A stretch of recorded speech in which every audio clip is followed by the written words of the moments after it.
তোমরা তো সবাই আমার মর্নিং রুটিন জানো, হ্যাঁ। আর আমি ওয়েট লুজ করার জন্য না একটা নুস্কা ট্রাই করছি। সেই নুস্কাটা হয়তো সবাই জানো তোমরা।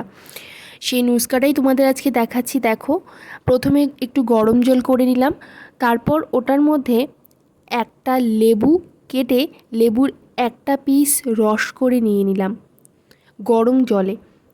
করবে অবশ্যই তোমরা রেজাল্ট দেখতে পাবে। তাড়াতাড়ি লাঞ্চটা সেরে আমি স্নান করতে গিয়েছিলাম। তারপর বিকেলবেলা একটু বৃষ্টিও চলে এসেছিলো, স্নান করে এসে একটু স্কিন কেয়ার করে নিলাম। তারপর বিকেলবেলা আমি ম্যাগি বানিয়ে খেয়ে নিলাম, খুবই খিদে পেয়েছিল। আর মা এনেছিল মামা বাড়ির থেকে পেয়ারা, মামাদের গাছের। আর এই ভিডিওটা দেখে কার কার সেই ছোটোবেলার খেলার কথা মনে পড়ছে আমাকে একটু জানাবে তো। কে কে এই খেলাটির নাম জানো আর কে কে এই খেলাটি খেলেছো। আর রাত্রে ডিনার করে ঘুমিয়ে পড়েছিলাম। Good night.